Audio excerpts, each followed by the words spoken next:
Phone করে বলতো পরের রোববার এই সিনেমাটা চালাস। তো আমার 5-5.5 বছর বয়স হবে। সেখান থেকে ওনার একের পর এক সিনেমা, যে সিনেমাগুলো দেখেছি প্রত্যেকটা সিনেমাই প্রায় আমার জন্মের আগে রিলিজ হয়েছিল। এবং ব্যক্তিগতভাবে আমি ওনার কাজ এবং ওনার যে বাংলা ইন্ডাস্ট্রি এবং সিনেমার প্রতি অবদান, সেটা স্বর্ণাক্ষরে আগামী কয়েকটা শতাব্দী জুড়ে লেখা থাকবে।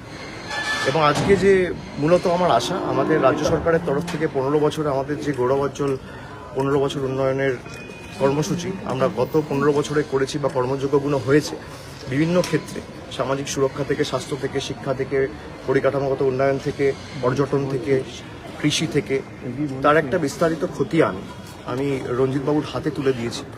এবং কি অর্থনৈতিক প্রতিকূলতার মধ্যে সরকারকে কাজ করতে হয়েছে, বিশেষ করে বিগত 5 বছর 2021-এ দ্বিতীয়বার নির্বাচিত হওয়ার পর একদিক দিয়ে হাইকোর্ট বিচার ব্যবস্থার একাংশকে লাগিয়ে একাধিক সিবিআই কেস, অন্যদিকে বাংলার ন্যায্য পাওনা প্রাপ্য আটকে রাখা, আজকের দিনে দাঁড়িয়ে প্রায় বকেয়া পাওনার পরিমাণ 2 লক্ষ কোটি টাকা।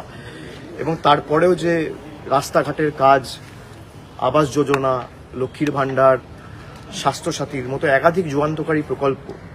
আগে সিপিএম এর আমলে আপনারা দেখেছেন যে সরকারি কর্মচারীরা মাইনে পেত না এবং কোনো রকম কোনো আর্থিক বঞ্চনা ছাড়াও সিপিএম সেটা করতে পারেনি, তার সমাধান করতে পারেনি। আজকে এত কিছু করার পর কেন্দ্রীয় সরকারের বৈমাতৃসুলভ আচরণ, আমার কোনো রাজনৈতিক কথা হয়নি, কিন্তু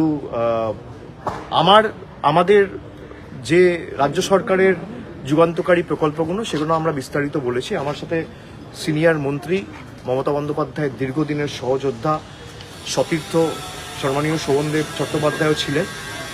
আমাদের বিস্তারিত আলোচনা হয়েছে এবং আমাদের যে কর্মসূচিগুলো আমরা করেছি সেগুলো নিয়ে আমি রঞ্জিতবাবুকে অবগত করেছি এবং উনি খুব অ্যাপ্রিসিয়েট করেছেন।